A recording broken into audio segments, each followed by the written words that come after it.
Hello friends, we have already recorded 2019 and 2018 BEE question papers. So here we are going to record 2017 question paper. So this is question paper 2017 BEE. So here the first question is the 10 horsepower 7.5 kilowatt 415 volt the ampere rating is given and the RPM rating is given. An induction motor after decoupling from the driven equipment was found to be drawing 3 amperes at no load. The current drawn by the motor at no load is high because here it is talking about the no load motor current of the induction motor. So it is saying it is high. Why it is high? Because let's see this answer. So no load current हमेशा induction motor का ज़्यादा रहता है. ऐसा क्यों होता है? Because initially जो पहले तो आप देखते हैं कि पावर फैक्टर लो होने के रीजंस क्या क्या हैं. तो एक होता है पावर फैक्टर किस पर डिपेंड करता है? आईएम पे, मैग्नेटाइजिंग करंट पे, और एक होता है no load component loss component यानी वर्किंग करंट पे, आईडब्ल्यू पे डिपेंड करता है. So when the power factor of the induction motor is poor, it means that it is on lightly loaded conditions. It is on no load condition. That is why the power factor is poor because the IM drawn is less. जैसे जैसे आप loading बढ़ाते जाएंगे वैसे वैसे magnetising current बढ़ता जाएगा.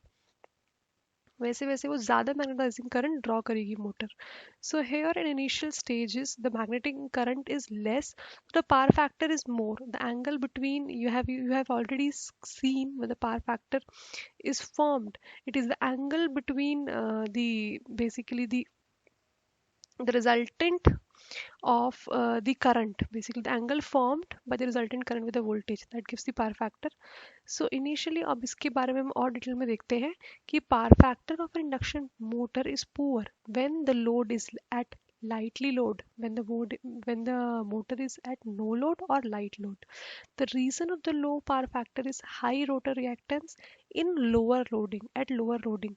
तो हमारा क्या होता है, लोअर लोडिंग पे हमारी हाई रोटर रिएक्टेंस होती है और rotor reactance value gets decreased when increased loading, क्योंकि हमारी रोटर रिएक्टेंस जो है वो स्लिप पे डिपेंड करती है. जब रिएक्टेंस स्लिप पे डिपेंड करती है तो स्टार्टिंग में स्लिप बहुत ज़्यादा होता है, इसलिए रिएक्टेंस ज़्यादा होती है. तो धीरे धीरे जैसे मोटर इंक्रीज करना शुरू करती है तो स्लिप की वैल्यू डिक्रीज हो जाती है और रिएक्टेंस हमारी उस हिसाब से कम होने लग जाती है. इसकी वजह से हमारा पावर फैक्टर लो होता है. So the answer two is poor power factor at the load is almost reactive. Reactive क्योंकि reactance is very high. That is why it is called inductive. So you can always use the elimination method as well to find out the answer. Faulty meter reading is not the correct answer. Very high supply frequency is also not the answer because supply frequency is constant. Loose motor terminal connection, this is also not the answer. So you can always judge the question based on that also. So the second question is an industrial consumer has a load pattern of 400 kilowatt 0.8 lakh for 12 hours and the 100 watt unity power factor for 12 hours. तो load factor की हमने definition देखी थी कि load factor कितना माना जाता है. लोड फैक्टर होता है average load upon maximum load, average load upon maximum load. तो हमारा क्या रहेगा कि हमारा जो लोड है इसमें हम पावर फैक्टर कंसिडर नहीं करेंगे. एवरेज लोड हमारा एक 2000 का गिवन है, एक 1000 का गिवन है, तो हम दोनों को एवरेज निकालेंगे जो कि हमारा आएगा 1500. फिर हमारा मैक्सिमम लोड आएगा तो हम उसका जो रेशो है will take out the power factor. I think it is much clear to you now. So इसका आंसर होगा बी. क्या होगा इसका आंसर? बी. तो हम आते हैं नेक्स्ट क्वेश्चन पे.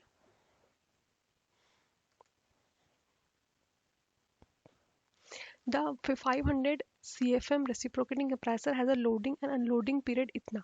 तो इसमें हमें क्या निकालना है? एयर लीकेज निकालनी. एयर लीकेज क्या होती है? हमारा जितने टाइम हमने लोडिंग करी है और हमने जितने अनलोडिंग टेम्परेचर दिया हुआ है हमें, तो इसका फॉर्मूला जो होता है एयर लीकेज, पहले दोस्तों होता क्या है, तो एयर लीकेज टेस्ट हम क्यों कराते हैं, to check the losses during prolong operations.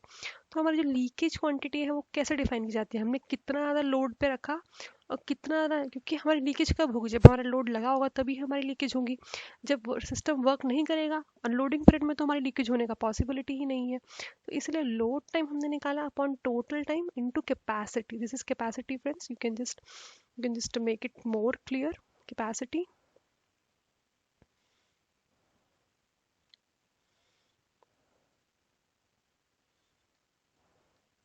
So the answer to this question is 100. You will divide 5 by 25 into 500. So the answer to this question is B. The next part is the parameter that indicates the adequacy of the lighting for a particular application is. What do you mean by adequacy of a lighting? So we have already covered in our 2019 paper the difference between lux and lumens. So lux defines the lumens per unit per unit area, like per meter square. So that defines the more adequacy of lighting, because हम पता लगा सकते हैं कि किस area पे कितनी lighting गिर रही है। जैसे हमारा ये जो एरिया है इस एरिया पे हमारी कितनी लाइट हमारी गिर रही है लाइट सोर्स से, like if you take a bulb, ठीक है, पर यूनिट एरिया में वो दिखाता है कितना लाइट सोर्स गिर रहा है। Lumens is the light emanated by a source, मतलब कितना लाइट वो एमिट कर रहा है वैसे ही। तो उसको कोई फर्क नहीं पड़ता कि एरिया में कितनी पहुंच रही है, वो कितना एमिट करता है उसको उतने से फर्क पड़ता है। इंस्टॉल्ड पावर डेंसिटी भी एक सही पैरामीटर नहीं है, और लोड एफिकेसी भी। तो हमें हर जगह मतलब हमें देखना होता है कि हमारी लाइट कितनी पहुंच रही है सामने वाले को। That is called lux, lux is lumen per meter squares. Answer to this is C. The pump the pump decreases discharge has to be reduced. तो ये हमारा 2019 का रिपीटेड क्वेश्चन है, ये हम ऑलरेडी देख चुके हैं। 120 से 100 हो जाता है तो हमारा कितना परसेंट रिडक्शन है, रिडक्शन हम इस फॉर्मूले से निकालते हैं। तो हमारा आंसर आएगा इसमें B, initial value minus final value upon initial value. अब नेक्स्ट क्वेश्चन पे आते हैं। अप्रोच, हाँ इसमें पूछा गया है as the approach increases while other parameters remains constant then the effectiveness of the cooling tower, it basically approach हमारा कि क्या होता है, अप्रोच हमारा सबसे कम एक बहुत ही इंपॉर्टेंट पैरामीटर होता है। अप्रोच की डेफिनेशन भी हमने 2019 के पेपर में देखी थी, approach WBT minus basically difference होता है WBT का और कूलिंग वाटर जो हम प्रोवाइड कर रहे हैं रेफ्रिजरेटर को, कूलिंग टावर को। तो अभी हमारा इसमें क्या है,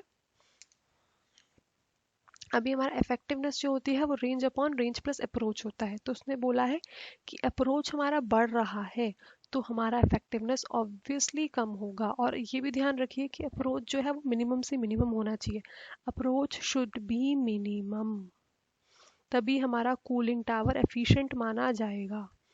ठीक है, अब हम देखते हैं फ्रेंड्स, आपको जो भी प्रॉब्लम हो you can always write to me, so you can always contact our team so that we can get back to you with appropriate answers. Sorry, the answer to this is D here, decreases.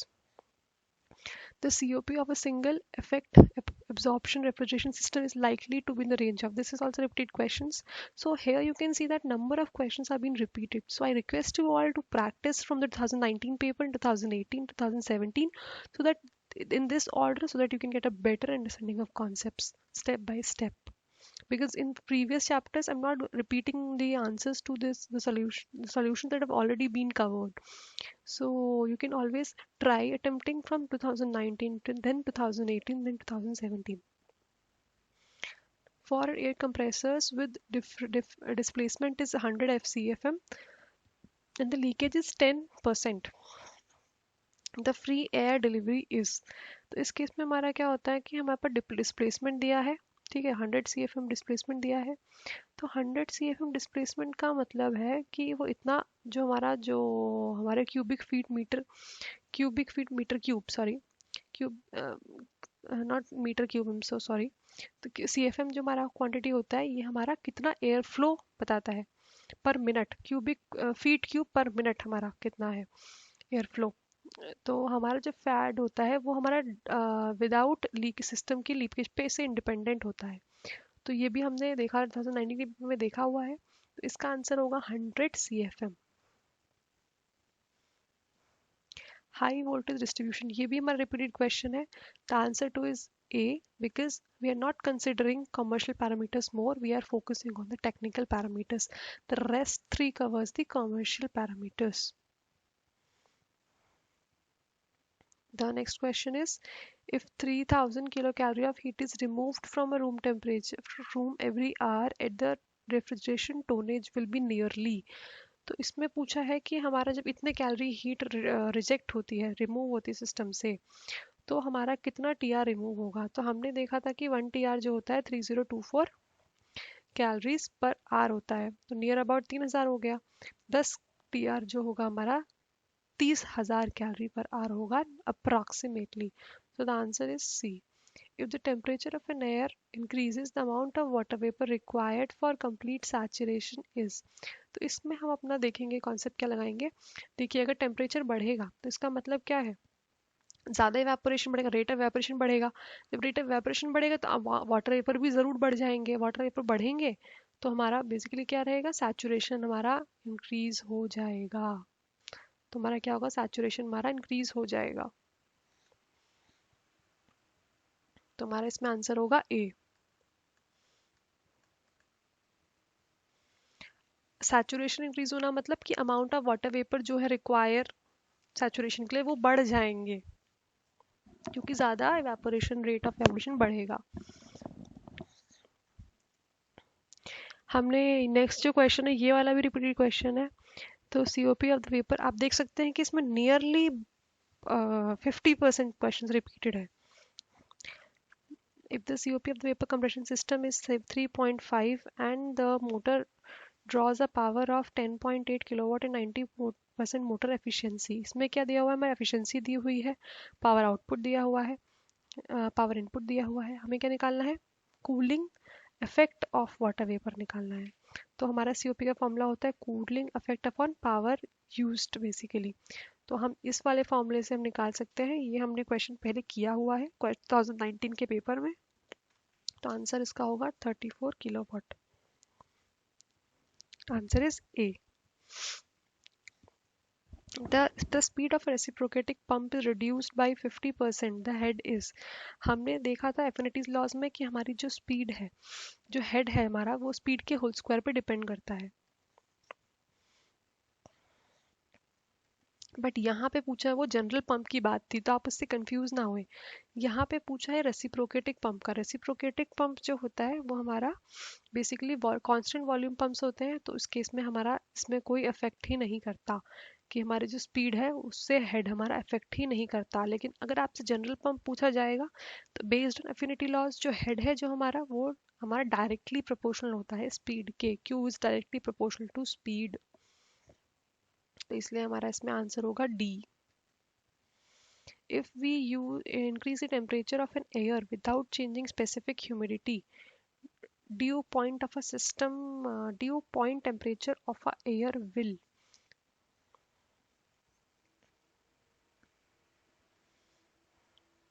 देखिए, हमारा क्या होता है, temperature increase हो जाता है तो हमारा ड्यू पॉइंट क्या हो, पहले हम देखते हैं कि हमारा ड्यू पॉइंट होता क्या है। तो ड्यू पॉइंट हमारा क्या होता है, जो हमारी एयर होल्डिंग कैपेसिटी होती है, air holding maximum amount of water vapour at constant temperature and pressure. मतलब हमारा जो एयर है वो कितना maximum amount of water vapour hold कर सकता है, that is called due point, that is called due point. तो ये हमारा कांस्टेंट रहता है अगर हमारा स्पेसिफिक ह्यूमिडिटी कांस्टेंट है। तो अगर हमारा स्पेसिफिक ह्यूमिडिटी कांस्टेंट है तो हमारा ड्यू पॉइंट भी कांस्टेंट आएगा। बिकॉज क्यों आएगा, बिकॉज हमारा ड्यू पॉइंट क्या डिफाइन होता है, maximum amount of water vapour. Specific humidity मतलब कितने वाटर वेपर हैं तुम्हारे पर केजी, पर अमाउंट ऑफ, पर वॉल्यूम में, कितने केजी वाटर वेपर हैं पर वॉल्यूम में, वॉल्यूम ऑफ एयर में। तो अगर हमारा ये कांस्टेंट रहेगा तो ड्यू पॉइंट भी कांस्टेंट रहेगा। तो हमारा आंसर क्या होगा इस केस में,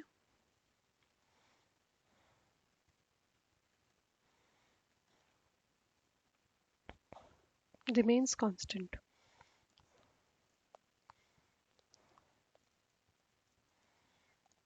improving power factor at the motor terminal in a factory will. तो अगर हम पावर फैक्टर को इंक्रीज करते हैं तो हमारा क्या होगा? देखिए, हमारा पावर फैक्टर जब हम इंक्रीज करते हैं तो सबसे पहले हमारी जो ट्रांसमिशन कैपेसिटी है, मतलब हम डिस्ट्रीब्यूशन जो देते हैं वो बढ़ेगी। ठीक है। अगर हम सोचेंगे एक्टिव पावर फैक्टर बढ़ेगा, एक्टिव पावर बढ़ेगा, तो हम ये भी कह सकते हैं, बट हमारा सिर्फ मोटर टर्मिनल्स पूछा है उसने, तो हमारा पावर फैक्टर को इंक्रीज करने का जो मेन एजेंडा है वो है हमारी पावर डिलीवरिंग डिस्ट्रीब्यूशन को बढ़ाना। तो आंसर इसका होगा बी। अब देख सकते हैं साफ साफ डी तो बिल्कुल भी नहीं होगा और सी भी बिल्कुल भी नहीं होगा। दो ऑप्शन तो एलिमिनेट कर सकते हैं इसमें से, बचा कंफ्यूजन इन दोनों में से। बट आप थोड़ा ध्यान से पढ़ेंगे तो आप समझ जाएंगे कि इन दोनों में भी डिफरेंस है। इंक्रीज एक्टिव पावर में भी, बिकॉज हम एक्टिव पावर हम इंक्रीज नहीं कर रहे हैं, हम अपने डिस्ट्रीब्यूशन को बढ़ा रहे हैं, अपनी कैपेसिटी को बढ़ा रहे हैं। So in the DG set the generator is generating. इस क्वेश्चन को देखते हैं हम। अब इस केस में उन्होंने पूछा है कि maximum fuel is consumed when delivering generated power for 1 hour. उसने हमसे पूछा है कि हमें 1 घंटे तक जब हम इसको कितना हमारा फ्यूल कंज्यूम होगा, तो हमने उसने स्पेसिफिक हीट कंजम्पशन दिया है, स्पेसिफिक हीट कंजम्पशन दिया है कितना हमारा लीटर्स ऑफ फ्यूल कंजम्पशन होता है हमारा कितने किलोवाट के लिए।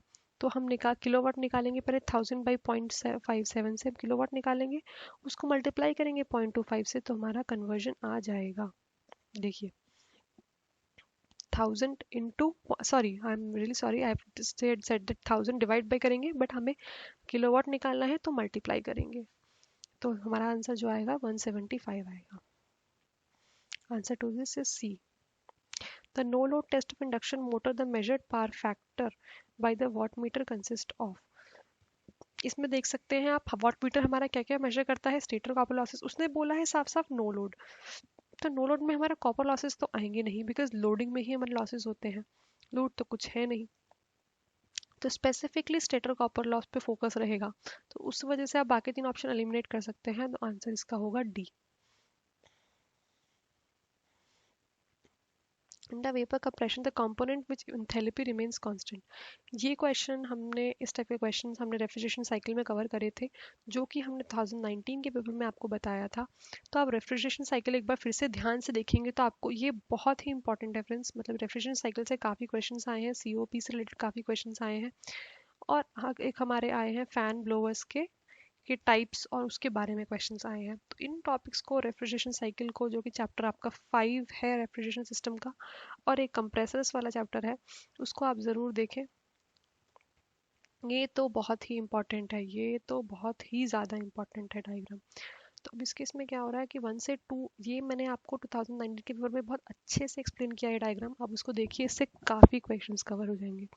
1 से लेकर 2 तक heat remove from the process, 2 से 3 तक कंप्रेसर, 3 से 4 तक कंडेंसर वाला प्रोसेस होता है, और 4 से 1 तक आपका एक्सपेंशन वाला। जो आप देखेंगे कि सब में आपकी हीट का चेंज हो रहा है, बट 1 से लेकर 4 में ही आपका हीट नहीं चेंज हो रहा है, तो इस केस में ही इसका आंसर होगा एक्सपेंशन वाल्व, सी। अब इसने बोला है compute component where the phase changes from vapour to liquid. Vapour to liquid हमारा कहाँ चेंज हो रहा है? कंडेंसर में, गैस टू लिक्विड चेंज हो रहा है, आप देख सकते हैं। तो ये वाला जो है हमारा कंडेंसिंग वाला, ये ही हमारा है आंसर।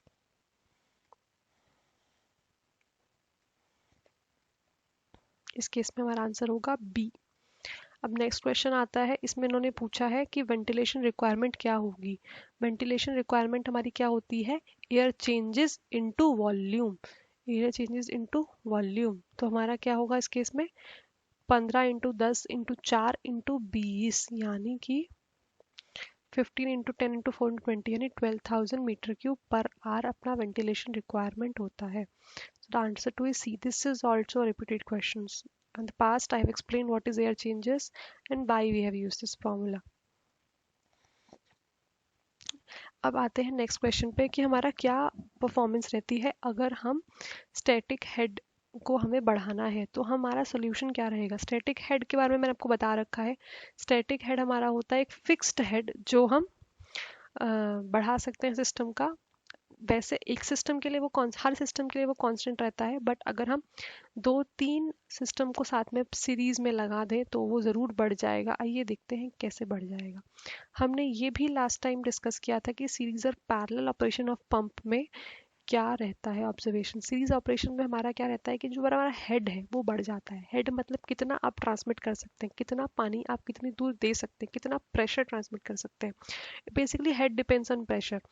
तो अभी हमारा जो सीरीज ऑपरेशन है उसमें हेड ऐड ऑन हो जाता है, और पैरेलल ऑपरेशन में जैसे आप सीरीज में करंट देखते हैं कि करंट डबल हो जाता है अगर आपने उसी पाथ में ज़्यादा वोल्टेज सोर्स लगा दिया हो, तो फ्लो बढ़ा दिया हो तो हेड बढ़ जाएगा। अगर आपने सीरीज में 2 पाई वायर लगा दिए हो तो करंट हमारा अम, अगर आपने 2 वोल्टेज सोर्स लगा दिए हो तो करंट हमारा डबल हो जाता है।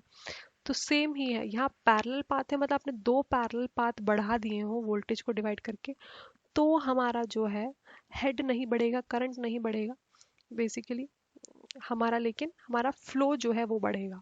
अगर आपने 2 रास्ते प्रोवाइड करे हैं तो एक ही वायर में जोड़े हैं साथ में, तो हमारी तरीके से उसमें करंट जो हमारा हेड है वो ज़्यादा बढ़ जाएगा। आप एनालॉगी से काफ़ी हो सकता है कंफ्यूज हो जाए, बट आप डायरेक्टली सोचेंगे तो आप इसे कर पाएंगे कि 2 पाइप जोड़े हैं तो उसके हमने हेड बढ़ जाएंगे, उसमें प्रेशर हैंडलिंग कैपेसिटी बढ़ जाएगी। अगर हम पैरेलल में देखेंगे तो उनका फ्लो बढ़ेगा, क्योंकि अलग अलग वो एक Q1 से फ्लो कर रहा है, एक Q2 से फ्लो कर रहा है। अब आते हैं नेक्स्ट वाले पे, इसलिए इसका आंसर होगा B. Install 2 or more pumps in series to increase the static head of the system. So अब देखते हैं next question. Increasing the suction pipe diameter in a pumping system will increase. तो इसका आंसर है increase एनपीएसएचए। तो अब हम देखते हैं कि बाकी ऑप्शंस क्यों गलत हैं, या फिर ये ऑप्शन क्यों सही है। तो पहले हमारा एनपीएसएचए क्या डिफाइन होता है। एनपीएसएच होता है हमारा नेट पॉजिटिव सक्शन अवेलेबल। तो उसमें क्या होता है हमारा pressure of pump section minus liquid paper pressure. तो अब हमारा जो मेन रीज़न होता है कि एनपीएसएचए को यूज़ करने का, पहले तो हम देखते हैं कि डायमीटर बढ़ाएंगे तो हमारा एनपीएसएच कितना होता है। एनपीएसएच में क्या होता है, फ्रिक्शनल लॉसेस पे डिपेंड करता है। तो जैसे ही हम डायमीटर बढ़ाएंगे, जैसे मीडियम डायमीटर बढ़ाएंगे तो फ्रिक्शनल लॉसेस हमारे ज़्यादा हो जाएंगे, तो इसलिए हमारा एनपीएसएच भी बढ़ जाएगा। ठीक है, pressure of the pump suction minus liquid vapour pressure. और जो हमारा एनपीएसएचआर है वो हमारा होता है minimum required net positive suction head, and it is fixed decided by the manufacturer, right. So इस केस में हमारा जो एनपीएसएचआर है वो एक तरीके से नियरली कांस्टेंट रहेगा, और इसलिए हमारा एनपीएसएचए हमारा बढ़ेगा। तो आंसर इसमें इसलिए होगा आंसर बी। नेक्स्ट क्वेश्चन में आते हैं कि ability to remove kilo calorie of heat in 24 hour period. 24 hour period में हमारा 24 into 3024 is equal to 72576 kilo calories. हमने देखा है ऑलरेडी कि 1 TR होता है 3024 कैलोरी पर आवर। अब वो बोल रहा है 24 आवर्स में, तो we will multiply by 24 and we'll get C as the answer. Which of the following statements is true? इसमें हमने एफिनिटी लॉस देखे थे लास्ट क्लास में कि हमारा जो पावर होता है वो स्पीड के क्यूब पे डिपेंड करता है। तो बाकी जब ऑप्शन देखेंगे तो उसमें रिलेशन सेटिस्फाई नहीं हो रहा है, बी में रिलेशन सेटिस्फाई हो रहा है, तो आंसर इसका होगा बी। अब नेक्स्ट पे आते हैं, the blow down requirement for meter cube per R cooling tower for site of for COC is 2.5 and plus approach is, इन्होंने क्या बोला है, ब्लो डाउन रिक्वायरमेंट बोला है, अप्रोच और सीओसी दिया है। तो हमारा जो ब्लो डाउन होता है वो होता है इवेपोरेशन लॉस अपॉन सीओसी -1।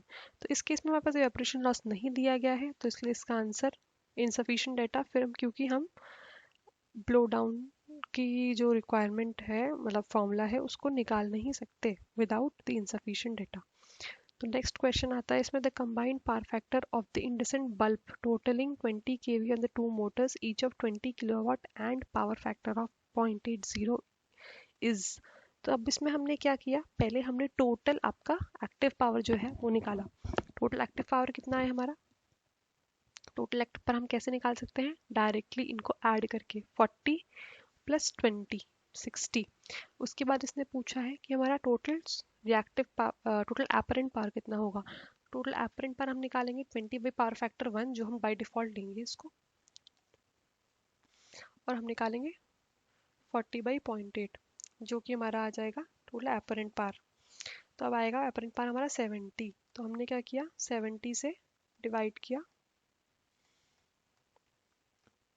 60 को, तो हमारा आंसर आएगा ये। तो answer to this is 0.80 approximately, sorry 0.88, because it's more near to 0.85. इसमें पूछा है करेक्शन फैक्टर निकालना है हमको जब हमारे पास डिस्चार्ज टेम्परेचर दिया हुआ है और एम्बिएंट टेम्परेचर दिया हुआ है। चलिए देखते हैं कि कंप्रेस इसका फॉर्मूला क्या होता है करेक्शन फैक्टर का। तो 273 plus T1 upon 273 plus T2, 273 plus 40 upon 273 plus 55। हमने T1 दिया 40 है, T2 जो है वो 15 ज़्यादा है T1 से, तो इसलिए हमारा जो आंसर इसमें आएगा 0.94 आएगा। डायरेक्ट फॉर्मूला बेस्ड है, आप आसानी से कर सकते हैं इस क्वेश्चन को। आप जो फॉर्मूला इसमें करा रहे हैं वो तो डेफिनेटली करके जाएं, क्योंकि वो जो है वो रिपीट हुए हैं काफ़ी। इसका आंसर होगा सी। आप खुद भी देखेंगे तो आप समझ जाएंगे कि क्वेश्चंस काफ़ी रिपीट हुए हैं, तो इम्पॉर्टेंट क्वेश्चन ही करके जाएं। The daily average power factor is 0.95 and the energy consumption is 22 kilowatt. हमारा क्या है इसमें, एवरेज किलोवाट आवर कितना है, हमें इसमें निकालना है एवरेज किलोवाट, मतलब एपरेंट पावर हमें निकालनी है, सॉरी रिएक्टिव पावर हमें निकालनी है। हमें क्या दिया है, एक्टिव पावर दी हुई है, तो पहले एपरेंट पावर निकालेंगे, फिर एपरेंट का 10 फाई कर देंगे और एपरेंट का साइन फाई कर देंगे, और फिर हम एक और काम कर सकते हैं, हम डायरेक्ट एंगल निकालें और उसको मल्टीप्लाई कर दें 10 फाई से, तो हमारा रिएक्टिव पावर आ जाएगा। अब दोनों तरीके से भी निकाल सकते हैं, तो इसका आंसर आएगा, पावर ट्राइंगल आपने पढ़ा होगा, उसकी हेल्प से आप निकाल सकते हैं। पावर ट्राइंगल होता है, मैं आपको बता देती हूँ, this is P, this is Q, this is apparent power, this is P, this is Q, this is S। सो हम लोग को ये होता है हमारा एंगल फाई, हमें उसने P दिया है, फाई दिया है, अभी हमें सिंपल Q निकालना है, तो आप सिंपल मैथमेटिक्स ट्रिग्नोमेट्री से निकाल सकते हैं, हमें ये वाला पोर्शन निकालना है।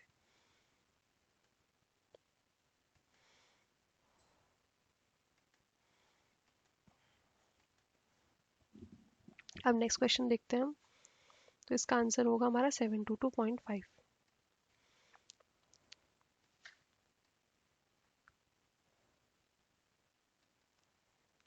अभी हमारे नेक्स्ट क्वेश्चन पे आते हैं कि जो हमारा इनर ट्यूब होता है of the L type pilot tube facing the